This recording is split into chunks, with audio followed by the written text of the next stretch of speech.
Біз бай адамдарды әділетсіз, сараң, немесе барлық мәселені ақша көмегімен шешетін адам ретінде қабылдаймыз.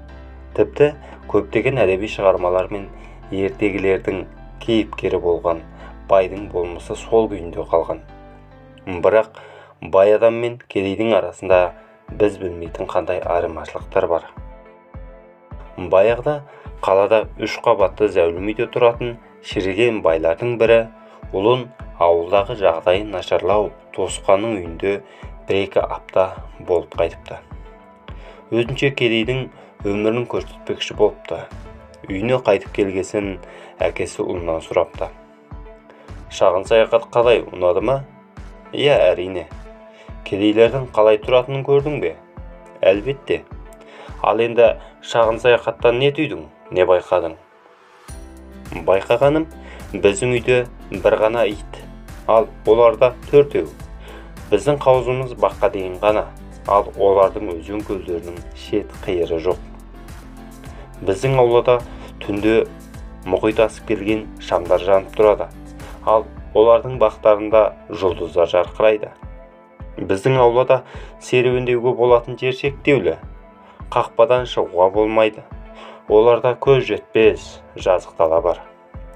Біздің үй тұрған жер өлшеулі, олардың жері көкжиекпен таласып тұр. Біз тамақтың барлығын сатып аламыз, оларда азық-түліктің барлығы өздерінікі.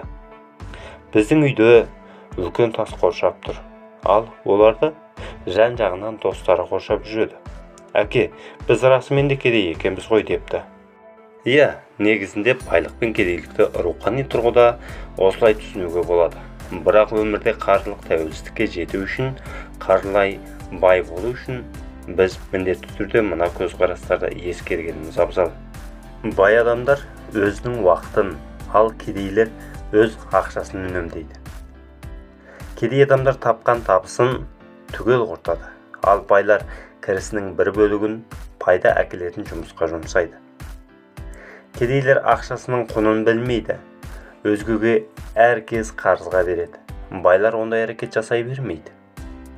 Кедей адамдар арзан, сапасыз дүние алуға құмартады. Ал байлар жеңілдік болатын сәтті күтеді. Байларда ешқашан артық ақша табылмайды. Бай адам ешқашан кенеттен бір нәрсе сатып алмайды. Бәрін жоспарлы түрде жасайды. Кедей адамдар өздерін бай ретінде көрсетуге тырысады. Байлар әркез тасада қалуды жөн көреді. Кедей қолынан келетін іспен айналысады. Бай кез келген жерде, кез келген әдіспен пайда табуға бейім. Бай байға, кедей кедейге қол ұшын созады. Бай пайда әкелетін іске ақшасын жұмсайды, ал кедей оның шығынын өтейтінге ақшасын сақтайды. Ақша тыныштықты жақсы көреді. Кедей ақша туралы әңгімені жиі қозғайды, ал бай бұл тақырыптан аулақ болады. Кедей адам үшін ақша оның өміріндегі басты мақсаты, ал бай адам үшін бұл мүмкіндік. Кедей адамға әркез бір нәрсе керек болады да тұрады. Жан дүниесі бай адамға адам болып қалу үшін еш нәрсе кедергі емес, билік те, ақша да. Бай адамның нақты мақсаттары бар. Барлық мақсатқа сәйкес шығын да анық. Кедей барлық жағдайда да кедей. Кедей байды жек көреді, бай кедейге мән бермейді. Кедей адам үшін айналадағы бәрі кінәлі. Мемлекет, саясат, билік, алаяқтар, ал бай адам кінәні өзінен іздейді. Бай адам кедейдің сөзін тыңдауы мүмкін, бірақ кедей оның сөзін тыңдай бермейді.